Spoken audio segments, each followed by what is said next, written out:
Hello everyone. तो इस video में हम क्लास 9 का मैथमेटिक्स का पेपर सॉल्व करेंगे जो कि सेशन 2024-2025 में आ चुका है। और ये पेपर चंडीगढ़ के गवर्नमेंट स्कूल्स में, सभी स्कूलों में, जितने भी गवर्नमेंट स्कूल्स हैं सब में सेम था। तो आइए देखते हैं क्या क्या आंसर्स हो सकते हैं जो भी क्वेश्चंस पूछे गए थे। स्टार्ट करेंगे सेक्शन ए से। सेक्शन ए का फर्स्ट क्वेश्चन में कहा गया था √5 + √7 का होल स्क्वायर। इसे अगर आप सिंप्लीफाई करते हैं तो क्या आंसर आएगा? तो ये a + b का होल स्क्वायर है। तो इसमें आप देखिए फॉर्मूला लगाएंगे, a का स्क्वायर प्लस b का स्क्वायर प्लस 2ab। तो यहाँ पे √5 a का काम कर रहा है, √7 b का काम कर रहा है। तो 2a की वैल्यू √5 और b की वैल्यू √7। तो a + b का होल स्क्वायर लगाया गया है, a² + b² + 2ab। तो ये देखिए स्क्वायर से रूट कैंसिल हो जाएगा तो ये बचेगा 5। यहां पर स्क्वायर से रूट कैंसिल हो जाएगा तो ये बचेगा 7 और ये 2 √5 √7। तो ये बन जाएगा 35 नहीं, 7 + 5 12 होगा। तो ये 12 + 2 और ये √5 × √7 √35। 12 + 2 √35। ऑप्शन डी इसका करेक्ट आंसर हो जाता है। सेकेंड क्वेश्चन की बात करते हैं। सेकेंड क्वेश्चन में आपको इसे रब करके जरा स्पेस बनाते हैं पहले। सेकेंड क्वेश्चन देखिए क्या कहा गया था कि आपको x + y की वैल्यू 3 गिवन है। तो ये देखिए x + y की वैल्यू आपको कहा गया है 3 है। x² + y² की वैल्यू 5 है। आपको xy निकालना था। तो इस क्वेश्चन का आंसर देखिए आप कैसे कर सकते थे। तो x + y का होल स्क्वायर का फॉर्मूला आपको अप्लाई करना था। x + y का होल स्क्वायर क्या बनेगा? x² + y² + 2xy। अब x + y की वैल्यू आपको गिवन है कितनी? 3। तो यहां आप 3 पुट कर देंगे। 3 का square is equal to x² + y²। x² + y² की वैल्यू आपको 5 गिवन है। तो यहां पुट कर देंगे आप 5 + 2xy। 3 का स्क्वायर 9 हो जाएगा प्लस 5 2xy। इसे आप इधर ले जाएंगे तो 9 - 5 इज इक्वल टू 2xy। 9 - 5 यानी कि बन जाएगा ये 4 इज इक्वल टू 2xy। ये 2 यहां डिवाइड में चला जाएगा तो 4 / 2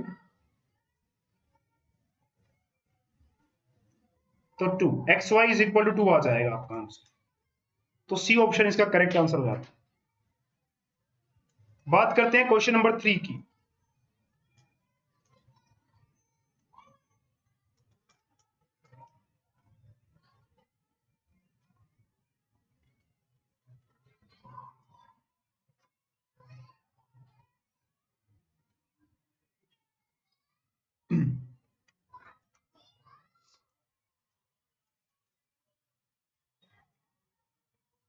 तो क्वेश्चन नंबर 3 में देखिए आपको वैल्यू ऑफ k निकालनी थी।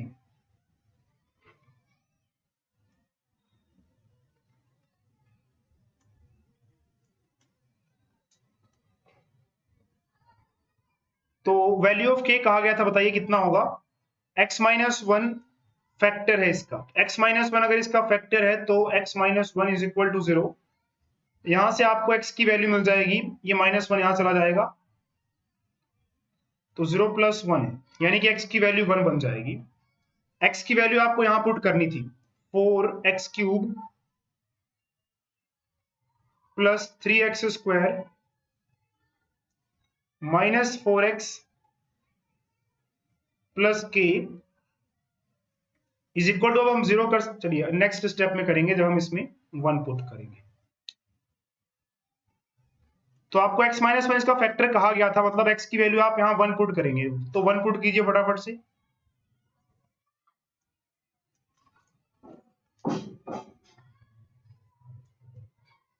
और जैसे आप यहाँ 1 पुट करते हैं तो ये इसका फैक्टर है, इसलिए आंसर कितना आ जाएगा, 0 आ जाएगा। तो 4, 1 की पावर 3 1 ही रहता है, 1 की पावर 1 2 3 4 कुछ भी रहे तो आपको पता 1 रहता है। तो 1 की पावर 2 1 रहेगा, 4 इंटू 1 4, 4 मल्टीप्लाई 1 4 बन जाएगा, प्लस 3 मल्टीप्लाई 1, तो 3 मल्टीप्लाई 1 3 माइनस 4 प्लस के इज इक्वल टू 0। ये 4 माइनस 4, 4 में से 4 क्या 0 हो जाएगा, तो क्या बचेगा 3 प्लस के, तो 3 प्लस के बचेगा इज इक्वल टू 0। इस 3 को आप इधर ले आएंगे तो आंसर आ जाएगा 0 माइनस 3, यानी कि 0 माइनस 3 माइनस 3, तो इसका answer minus 3, option C correct answer है। क्वेश्चन नंबर 4 की बात करते हैं। क्वेश्चन नंबर 4 में कहा गया था कि ग्राफ ऑफ लीनियर इक्वेशन, तो इस क्वेश्चन में आपको एक लीनियर इक्वेशन दे रखी है x plus 2y is equal to 2, और कहा गया है कि ये कट्स द y एक्सिस को कहां पर कट करेगी। तो इसमें आपको ये ध्यान रखना है कि ये जो लीनियर इक्वेशन है y एक्सिस को कट करे तो y एक्सिस पे x 0 होता है, यानी कि आपको पुट ये करना है कि x की वैल्यू 0।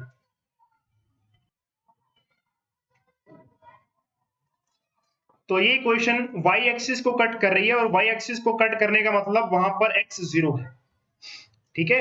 अगर x एक्सिस को कट करता तो वहां पे हम y is equal to 0 put करते। तो ये y एक्सिस को कट कर रहा है, यानी कि x 0 है, तो x की वैल्यू 0 कर देंगे।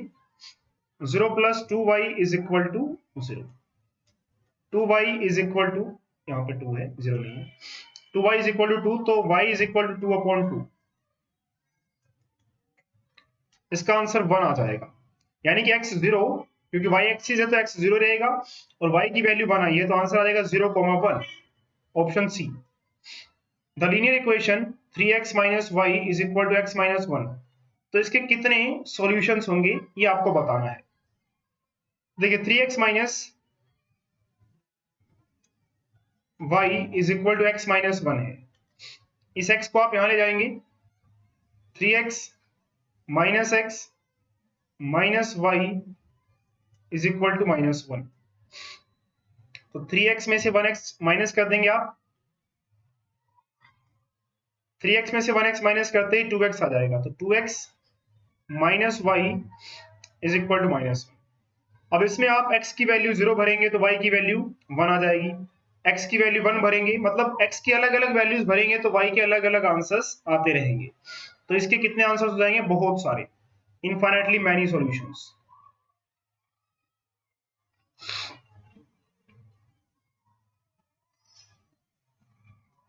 Next the point of the form a, always lies on, तो ये बताना है आपको कि पॉइंट a, है, ये x एक्सिस ये y एक्सिस, मान लीजिए यहां से यहां तक x a है और यहां से यहां तक y भी a है, a, ये पॉइंट आएगा। अब देखिए a, का मतलब क्या है, x और y दोनों सेम है। अब मान लीजिए x 5 है तो y भी कितना होगा 5, अगर x 6 है तो y भी कितना होना पड़ेगा 6,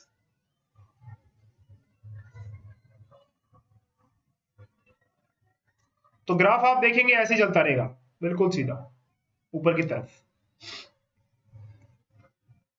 तो x भी सेम y भी सेम, तो ये दिख रहा है y is equal to x, यानी कि on the line y is equal to x। Question number 7 में कहा गया which point lies above x axis, तो इसमें भी ग्राफ आपको एक बार बताना था, ये x एक्सिस और ये y एक्सिस,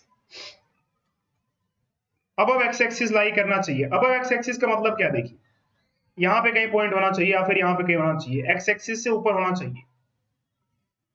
अगर x एक्सिस से ऊपर लाई कर रहा है इसका मतलब ये है कि जो y है वो पॉजिटिव रहेगा ना, क्योंकि x एक्सिस है, इससे ऊपर अगर पॉइंट जा रहा है ऊपर, तो ऊपर y क्या रहता है पॉजिटिव और नीचे y क्या रहता है नेगेटिव। तो y पॉजिटिव रहना चाहिए।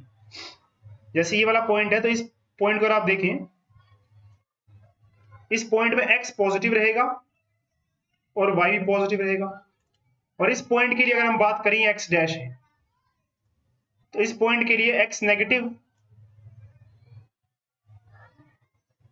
और y पॉजिटिव। तो x negative y positive, x negative y positive चलेगा, ये चलेगा।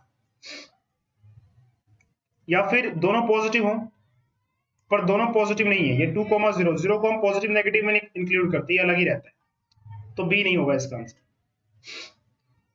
तो या तो दोनों पॉजिटिव हों, बट दोनों पॉजिटिव वाला कोई ऑप्शन नहीं है, या फिर x नेगेटिव हो और y पॉजिटिव हो। x negative y positive option A में है। उसके बाद है minimum number of lines required to make a closed figure. Closed figure बनाना है तो एक लाइन, दो लाइन, कम से कम 3 लाइनें तो लगेंगी। ठीक हो जाएगा इसका आंसर। क्वेश्चन नंबर 9, एसओपी और आरओएस इक्वल है, तो एसओपी कहां पर है? एसओपी ये वाला एंगल, आरओएस ये वाला एंगल, दोनों एंगल इक्वल है। अगर ये 90 है तो ये पूरा कितना होना पड़ेगा? 90, तभी तो 90 प्लस 90 180 बनेगा। और दोनों इक्वल भी हैं, ये देखिए, ये छोटे छोटे एंगल, तो पूरा 90 है और दोनों ये इक्वल हैं, तो एक 45, दूसरा भी 45। तो हमें निकालना क्या था? एसओपी। तो एसओपी भी 45, यानी कि ये वाला भी 45 और ये वाला भी कितना? 45। C answer. Which type of angles are equal in measure? कौन से एंगल्स आपस में इक्वल होते हैं? Supplementary angles. सप्लीमेंट्री एंगल्स वो होते हैं जिनको जोड़कर 180 होता है। जैसे मान लीजिए एक एंगल 60, दूसरा एंगल 120, तो इनको जोड़कर 180 आ रहा है, तो यहाँ पे 60 और 120 क्या हो गए? Supplementary angle. तो जरूरी थोड़ी इक्वल हो। कॉम्प्लीमेंट्री एंगल वो होते हैं जिनको जोड़कर 90 होता है। मान लीजिए एक एंगल 20 और दूसरा एंगल 70, तो दोनों को जोड़ के 90 आ रहा है, तो उनको कॉम्प्लीमेंट्री, तो यहाँ पे 20 और 70 क्या हो गए? कॉम्प्लीमेंट्री एंगल हो गए। तो 20 और 70 कॉम्प्लीमेंट्री एंगल है, बट जरूरी नहीं है कि इक्वल भी हो। वर्टिकली अपोजिट एंगल, ये क्रॉस हुआ, अगर ये एंगल 40 डिग्री है तो ये भी कितना होगा? 40। तो वर्टिकली अपोजिट एंगल्स क्या होते हैं? हमेशा इक्वल होते हैं, इसलिए इसका answer option C. Question number 11, question number 11 में कहा गया था एबीसी एक ट्राइंगल है। चलिए बना लेते हैं। ए, बी और ये सी, बीसी और एबी इक्वल है। बीसी, ये दोनों इक्वल है साइड्स, और एंगल भी 80 है। अब देखिए, अगर ए बी और बी सी इक्वल है तो ये दोनों एंगल भी क्या होंगे? इक्वल होंगे। तो मान लीजिए ये एक्स है, तो ये भी कितना होगा? एक्स। ऐसा क्यों? क्योंकि अगर साइड्स इक्वल होती हैं तो उनके आमने सामने वाले एंगल भी क्या होंगे? इक्वल। तो अगर ए बी और बी सी इक्वल है तो ए बी के सामने वाला एंगल सी और बी सी के सामने वाला एंगल ए बी क्या होगा? दोनों आपस में इक्वल। तो बस अभी ट्राइंगल बन गई। तो ट्राइंगल में जो तीनों एंगल्स होते हैं, इंटीरियर एंगल्स, तीनों को जोड़कर कितना होता है? 180 होता है। यहां से आप 80 x प्लस एक्स 2x 180, 80 यहां जाके माइनस हो जाएगा, तो 2x is equal to 180 minus 80, तो 2x कितना हो जाएगा? 180 माइनस 80 100। x की वैल्यू कितनी आ जाएगी? 100 डिवाइड बाई 2 यानी कि 50। तो एंगल ए, x था हमारा, एंगल ए को हमने x माना था, तो x की वैल्यू कितनी आ गई है? 15। अगर x 50 है मतलब एंगल ए कितना है? 50 है। Option C.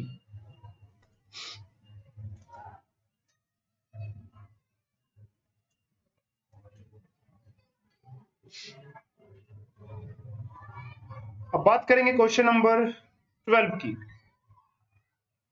Bisectors of angle of parallelogram enclose is dash.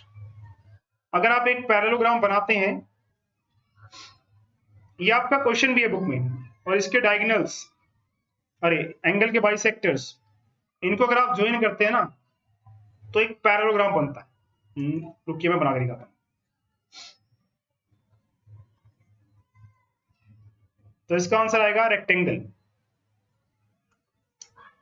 अगर पैरेललोग्राम के बाइसेक्टर्स एंगल के बाइसेक्टर्स को अगर आप ज्वाइन करते हैं तो वो रेक्टेंगल बनाता है। और कैसे बनाता है? मान लीजिए ये रहा, ये एक पैरेललोग्राम है, इसके एंगल्स के बाइसेक्टर्स बनाइए।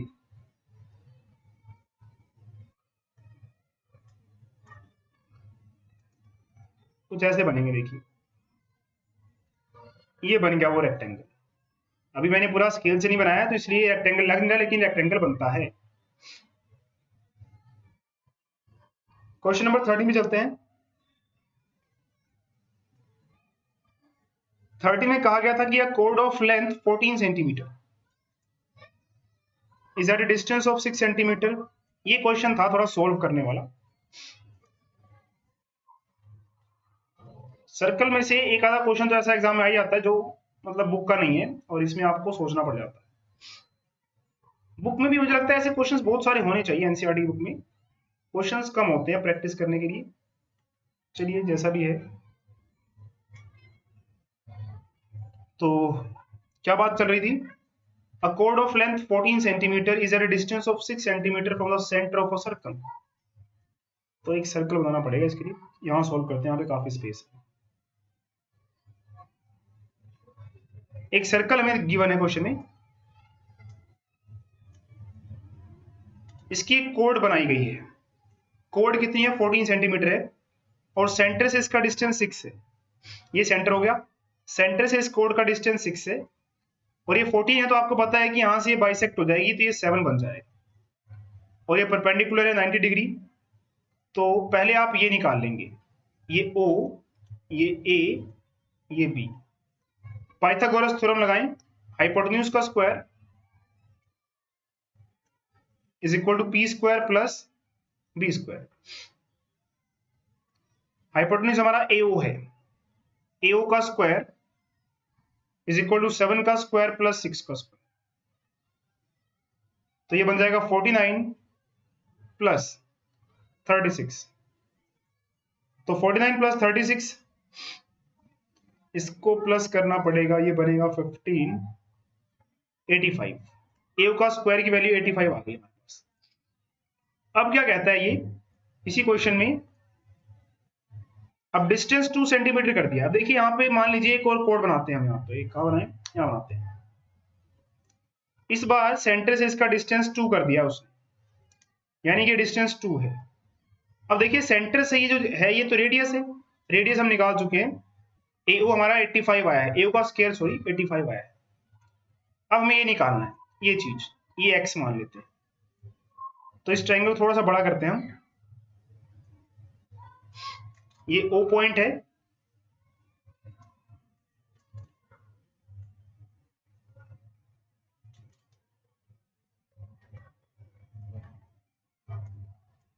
ये देखिए ये O पॉइंट है, ये A और ये B। इस बार हमें ये OB 2 कर दिया उसने, और AO यानी कि रेडियस है, इसको नाम चेंज करें, चलिए AO रहने दीजिए, ग्रीन वाला AO। अब हमें क्या करना है, ये AB निकालना है, ये ग्रीन वाला AB, ठीक है। अगर ये आ गया तो डबल कर देंगे, तो जो हमारी नई वाली कोड बनी है ये वाली ग्रीन वाली, जो मैं अभी देखिए ऐसे अंडरलाइन कर रहा हूं, वो मिल जाएगी। तो ये हमारी 2 है, और ये AO का स्क्वायर हमारे पास 85 है, तो ये निकालना है। तो 85 हमारा हाइपोटेन्यूज है, तो फिर से पाइथागोरस लगाएंगे theorem, h square is equal to p square plus b square. h square यानी कि हाइपोटेन्यूज, हाइपोटेन्यूज हमारा ये AO है, ग्रीन वाला, ठीक है, ग्रीन वाला A और O। तो AO का स्क्वायर यानी कि AO का स्क्वायर 85 है हमारे पास, 2 का स्क्वायर 4 प्लस b स्क्वायर, इसे जाकर माइनस कर देंगे, यहाँ पे 85 माइनस 4 81 आ जाएगा, और 81 का रूट करेंगे आप 9 आएगा, और 9 आ गया आपका AB। अगर ये 9 है तो डबल कर देंगे इसको, 18 इसका आंसर आ जाएगा, यानी कि क्वेश्चन ऑप्शन नंबर डी इसका आंसर है। तो ये क्वेश्चन था थोड़ा सोल्व करने वाला, और इसे MCQ में डाला गया। चलिए एक आधा क्वेश्चन मुश्किल आ भी जाता है।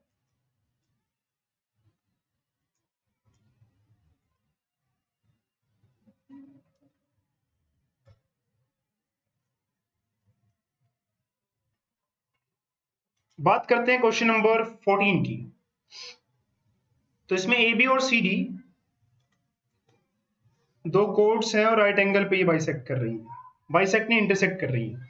एक्स प्लस वाई, यानी कि आपको एक्स और वाई एंगल बताना कितना हो। देखिए अगर ये 90 है तो ये भी 90 हो जाएगा।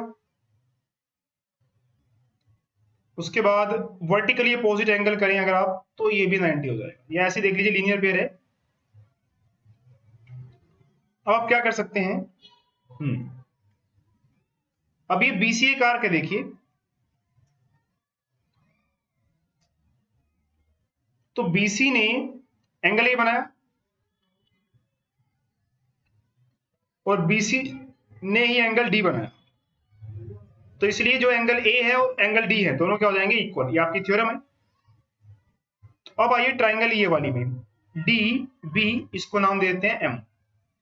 तो ट्राइंगल डीबीएम में आपका ये एंगल 90 हो गया और डी एंगल हो गया एक्स और बी एंगल हो गया वाई। तो 90 प्लस एक्स प्लस वाई, तो ट्राइंगल में तीनों एंगल्स को जोड़ेंगे तो कितना बनेगा, 180 बनेगा।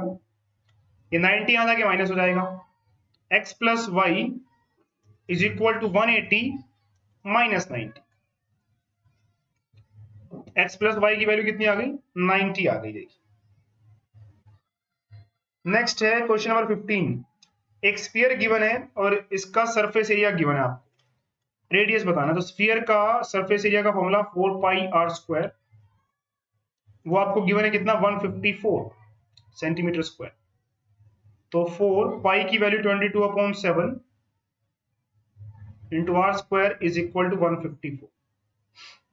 आर निकालना है तो इसको इन्हें देंगे 154, ये 7 यहाँ पे चला जाएगा मल्टीप्लाई में और 4 और 22 यहाँ पे डिवाइड में आ जाए। चलिए इसे हम किसे डिवाइड करें, 11 से। 11 के टेबल में 22 2 पे जाएगा और 11 के टेबल में जाएगा 11 1 11, 11 4 44। उसके बाद 2 2 4, आर स्क्वायर है। तो आर स्क्वायर आपका आया है 7 इंटू 7 और 2 इंटू 2। अंडर रूट लेंगे आप तो यहाँ 7 का पेयर बन रहा था, ये 7 और 2 का 2, 7/2 इसका आंसर आ जाएगा। 7/2 यानी कि 7.5 यानी कि 3.5। Question number 16। Ratio of volumes of to spheres. तो वॉल्यूम यानी कि 4/3 पाई r1 क्यूब, पहले वाले स्फीयर का रेडियस r1 मान लिया हमने और दूसरे वाले को 4/3 पाई r2 क्यूब। दोनों को वॉल्यूम को डिवाइड करते हैं तो आंसर 1/8 आता है। 4/3 से 4/3 कैंसिल, तो हमारे पास आया r1 क्यूब अपॉन r2 का क्यूब इज इक्वल टू 1/8। ठीक है, तो ये वॉल्यूम हमें क्वेश्चन में गिवन था कि रेशियो ऑफ वॉल्यूम्स, यानी कि वॉल्यूम्स को डिवाइड करेंगे तो 1/8 आएगा। तो हमने डिवाइड किया तो 4/3 पाई से 4/3 पाई कैंसिल हो गया, पहली वाली की रेडियस का क्यूब दूसरी वाली की रेडियस का क्यूब, 1/8 आ गया उनका रेशियो। दोनों तरफ हम क्यूब रूट लगाएंगे, स्क्वायर रूट नहीं क्यूब रूट। क्यों लगाया, ताकि ये क्यूब से क्यूब रूट कैंसिल हो जाए। जैसे हम स्क्वायर को कैंसिल करने के लिए स्क्वायर रूट लगाते हैं तो यहाँ पे हमने क्यूब रूट लगाया। 1 का क्यूब रूट 1 ही रहता है, 1 की पावर कुछ भी डालते हो। 8 का क्यूब रूट 2 आएगा, वो कैसे, 8th क्लास याद करो। 8th क्लास में आपने क्यूब रूट निकालना सीखा था। क्यूब रूट में 2 के 3 वाला जो पेयर बनता है वो होता है क्यूब रूट। तो r1 अपॉन r2 की वैल्यू 1/2 आ गई है। ठीक है, अब हमें इनके एरिया का वो निकालना है, रेशो। तो एरिया का formula 4 pi r1 square divide by 4 pi r2 square. तो 4 पाई से 4 पाई कैंसिल, तो एरिया का जो रेशियो आ रहा है वो आ रहा है r1 अपॉन r2 और दोनों का स्क्वायर कर दीजिए, क्योंकि अकेले अकेले का स्क्वायर दोनों का स्क्वायर भी हो जाएगा। r1 अपॉन r2 की वैल्यू हमारी 1/2 आई है, तो 1/2 का स्क्वायर कर देंगे आप इसे, तो ये 1/4 आ जाएगा। और 1/4 यानी कि 1:4, option B. Question number 17। Question number 17 में वैल्यू ऑफ x बताना है आपको। ये 180 है, देखिए तो ये हो जाएगा 360 में से माइनस कर दें, 180 या 150 है, 150 लग रहा है, ये 150 है। 360 में से माइनस कर देंगे तो ये आ जाएगा आपका 210। अगर ये 210 है तो सेंटर, इस आर्क को देखिए, इस आर्क ने सेंटर पर एंगल बनाया 210, तो यहां पर उसका हाफ हो जाएगा, 210 का हाफ 105। क्वेश्चन नंबर 18 आपकी बुक में है, ये 100, ये रेडियस है, देखिए ओपी और ओआर रेडियस है। तो अगर ओपीआर ट्रायंगल की बात करें हम,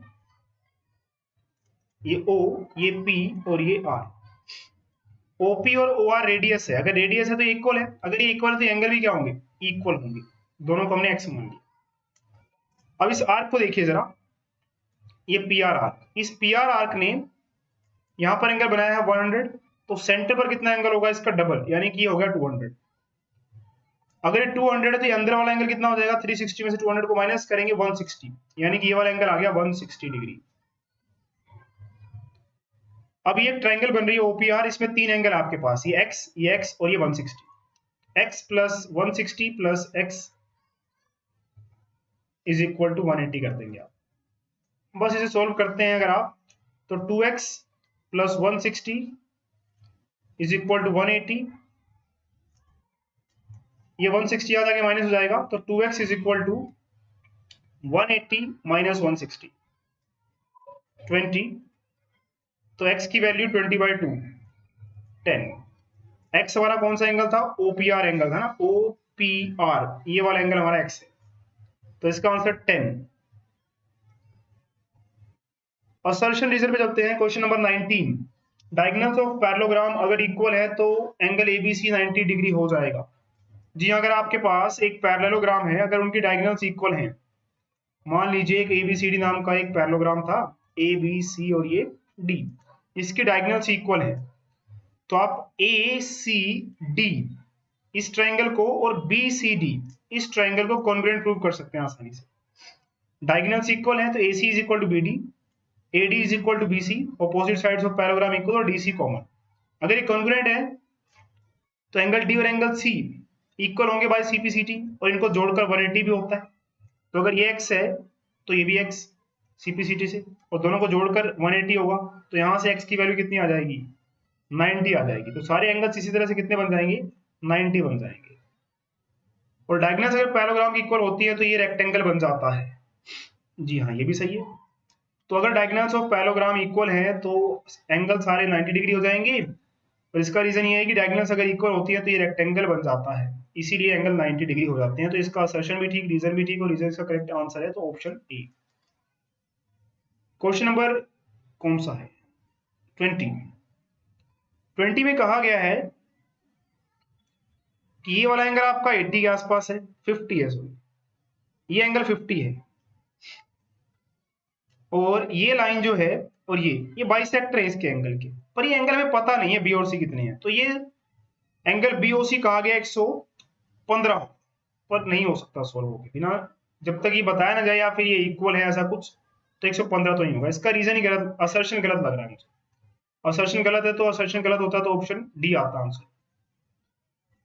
और sum of all interior angles of triangle 180, ये तो होता ही है। बाकी क्वेश्चन नंबर 21, 1.27 1.27, तो 1.27 बार बार रिपीट हो रहा है, तो 1.27 के ऊपर बार लगा लेंगे, इसे x मान लेंगे। एक इक्वेशन ये बन गई।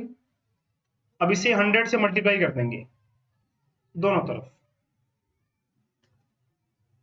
100 से क्यों, क्योंकि दो चीजें रिपीट हो रही हैं, 2 और 7, ये बन जाएगा 1.27। अरे नहीं,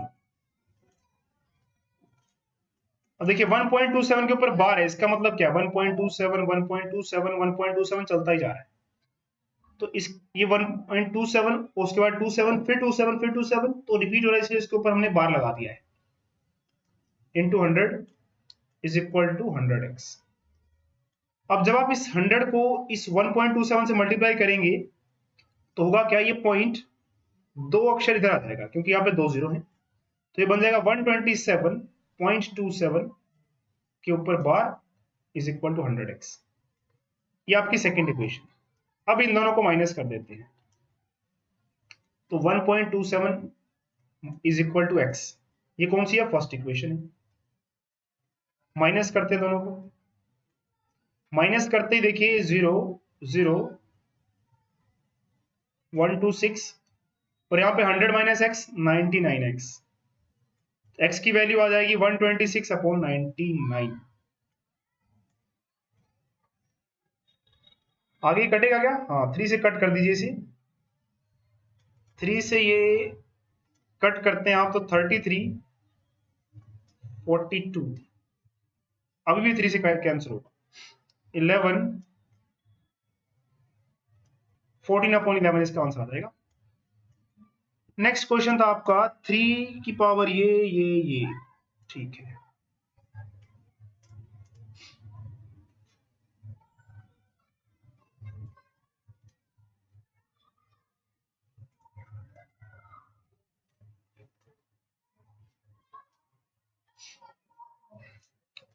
तो वीडियो करीब 30 मिनट की हो गई, काफी लेंथी हो गई ना।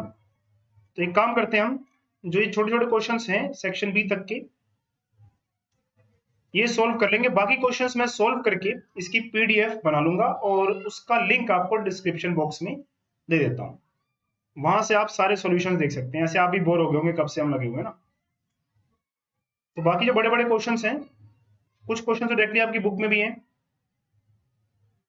तो उनके सॉल्यूशंस की पीडीएफ आपको डिस्क्रिप्शन बॉक्स में मिलेगी, ठीक है, वहां से देख लीजिएगा। चलिए ये वाला सॉल्व कर लेते हैं, शायद बुक में ना हो। तो 3 की पावर x माइनस 1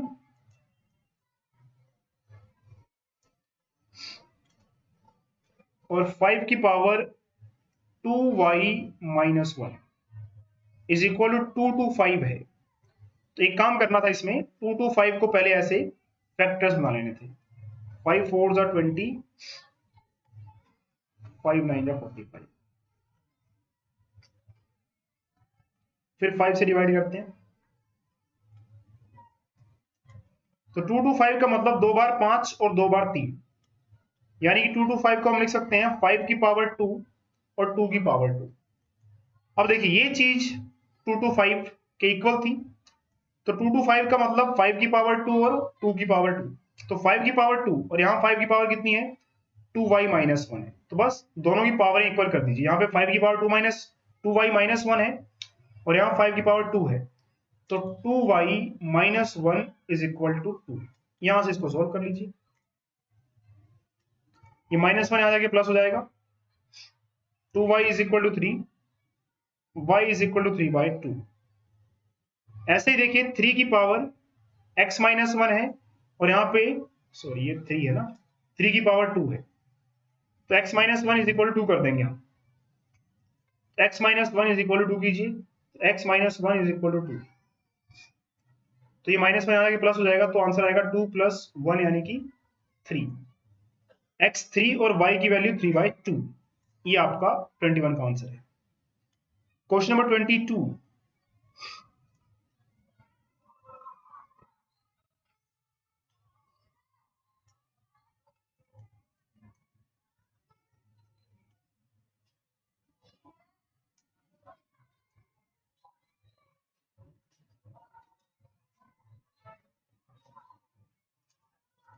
तो क्वेश्चन नंबर 22 में देखिए x माइनस वाई की वैल्यू आपको 4 गिवन थी और एक्स वाई की वैल्यू 21 है। X cube minus Y cube की वैल्यू निकालनी है, तो X cube minus Y cube, इसका फॉर्मूला होता है X square sorry X plus Y X square और plus X Y minus Y square, नहीं प्लस में आता है ये। तो एक्स प्लस वाई की वैल्यू,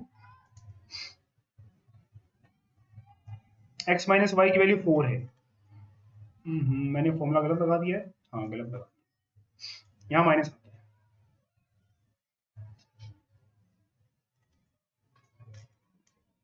है। एक्स माइनस वाई की वैल्यू कितनी पुट कर देंगे आप? 4 पुट कर देंगे, और X square plus Y square की value X square plus Y square plus X Y, formula ऐसे भी हो सकता है, एक ही बात है, इसको चाहे आप ऐसे लिखें चाहे ऐसे लिखें। अब देखिए X square plus Y square की वैल्यू कहां से आएगी? अब X square plus Y square की वैल्यू आएगी एक्स प्लस वाई का होल स्क्वायर माइनस 2xy। ठीक है, जब भी आपको X square plus Y square की वैल्यू निकालनी हो तो एक्स प्लस वाई का होल स्क्वायर माइनस 2xy, या फिर x माइनस वाई का होल स्क्वायर प्लस 2xy, और ये plus xy as it is. तो ये बन जाएगा 4x प्लस वाई का होल स्क्वायर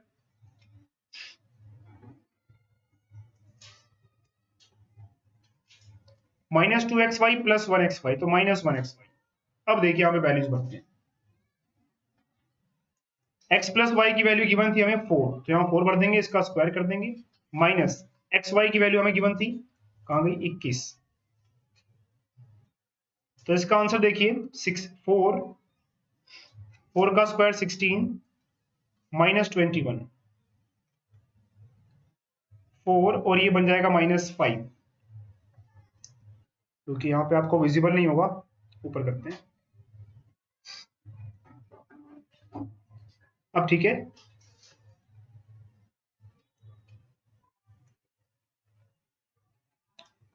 तो दोबारा से देख सकते हैं आप, ये रहा सॉल्यूशन। तो 4 × 5 क्या विजिबल है अभी,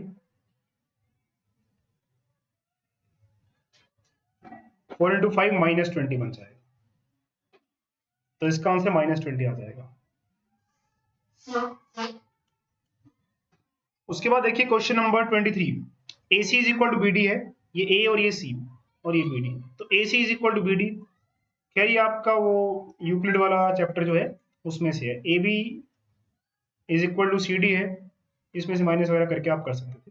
क्वेश्चन नंबर 24 पे आते हैं। 24 भी आपकी बुक का ही क्वेश्चन है। तो ये 40 और ये 95, तो पहले ये वाला एंगल निकाल लेंगे, इसको x मान लेते हैं। तो ये कैसे आएगा, 40 plus 95 plus x is equal to 180। Triangle के इंटीरियर एंगल्स का सम 180 होता है, तो ये बन जाएगा देखिए 5 135, 135 में आ जाके माइनस हो जाता है, तो 180 माइनस 135, 45 इसका आंसर आ जाएगा। तो x आपका 45 हो गया, और वर्टिकली अपोजिट एंगल, तो ये भी कितना हो जाएगा, x यानी कि 45 हो जाएगा। आपको निकालना था ये वाला एंगल, इसे y मान लेते हैं। अब फिर से 45 प्लस 75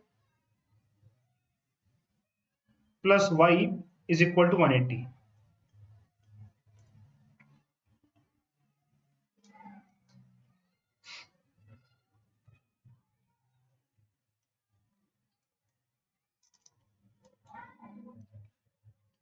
तो अब ये बन जाएगा 45 प्लस 75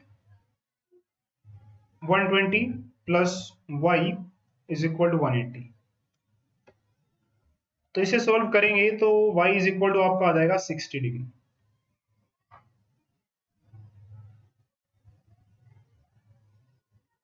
नेक्स्ट में, two segments AC and BD bisect each other at O. Prove that ABCD is a parallelogram. तो आपको 25 क्वेश्चन में क्या करना था, दो सेगमेंट्स थे AC एंड BD, बना रहे थे। चलिए, तो ABCD आपके पास एक क्वाड्रिलेटरल है, ये AC और ये BD।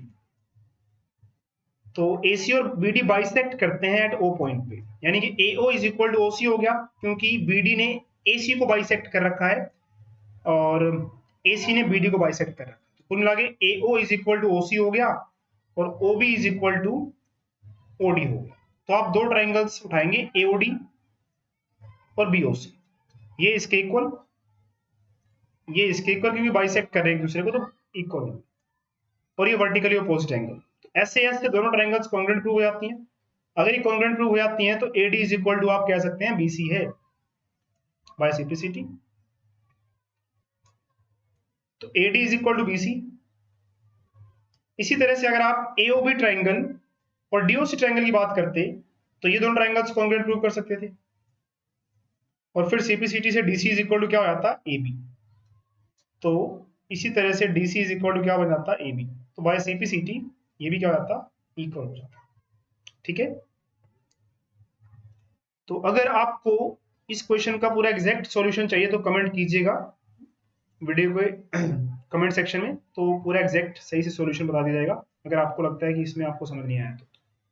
इसका एक और का क्वेश्चन है, देखिए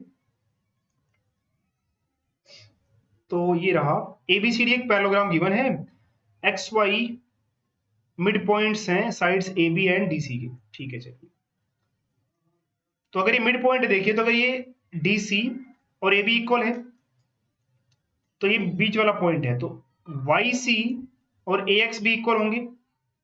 मान लीजिए DC पूरा 8 सेंटीमीटर, AB भी कितना होगा 8 होगा, तो ये बीच वाला पॉइंट है तो ये 4 हो जाएगा, इधर ही मान लीजिए 4 हो जाएगा। मतलब मैं कहना चाह रहा हूं कि YC is equal to AX और DC AB के पैरेलल है, तो ये इसी का पार्ट है YC और AB का पार्ट है AX, तो ये पैरेलल भी होंगे, तो ये पैरेललोग्राम बन जाएगा। प्रूफ क्या करना था मैं, तो यही प्रूव करना था कि AC XY AXCY एक पैरेललोग्राम है। तो कैसे प्रूव करेंगे आप, सबसे पहले DC is equal to AB, reason क्या लिखेंगे, opposite sides of parallelogram equal होते हैं, दोनों तरफ हाफ से मल्टीप्लाई कर देंगे, तो दोनों तरफ हमने हाफ से मल्टीप्लाई कर दिया। अब DC का मिड पॉइंट है Y, तो DC का हाफ क्या बन जाएगा YC, और AB का मिड पॉइंट है X, तो AB का हाफ क्या बन जाएगा AX, तो YC is equal to AX और DC पैरेलल है AB की, तो AB पैरेलल टू DC या DC पैरेलल टू AB, तो DC का पार्ट है YC और AB का पार्ट है AX, तो इनके पार्ट्स भी क्या होंगे पैरेलल होंगे, तो AB का पार्ट है AX और DC का पार्ट है YC, तो YC और AX इक्वल भी हैं और पैरेलल भी हैं। तो जब किसी क्वाड्रिलेटरल में ऑपोजिट साइड्स इक्वल और पैरेलल दोनों होती हैं तो क्या बन जाता है, पैरेललोग्राम बन जाता है। तो इस तरह से आप इसे प्रूव कर सकते थे ये पैरेललोग्राम है। तो सेक्शन बी भी सोल्व हो चुका है, सेक्शन अब बोर हो गया आप लोग, मुझे पता है, तो सेक्शन सी और डी ई जो भी है उन्हें मैं सोल्व करके उन सभी का PDF आपको वीडियो के डिस्क्रिप्शन बॉक्स में प्रोवाइड कर दूंगा, वहां से आप उन्हें देख सकते हैं कैसे इन्हें सोल्व किया जाना है। वैसे काफी सारे क्वेश्चंस बुक किए हैं देखिए डायरेक्टली। और बात करेंगे हम पेपर की, तो पेपर कैसे है, तो मेरे हिसाब से पेपर आसान भी नहीं है इतना, और कुछ क्वेश्चंस डायरेक्टली बुक से हैं तो इतना मुश्किल भी नहीं है, मतलब कह सकते हैं इसका लेवल आसान तो नहीं है, मीडियम से थोड़ा मीडियम कह सकते हैं, ठीक ठाक है। तो चलिए ठीक है, वीडियो यहीं पर एंड करते हैं।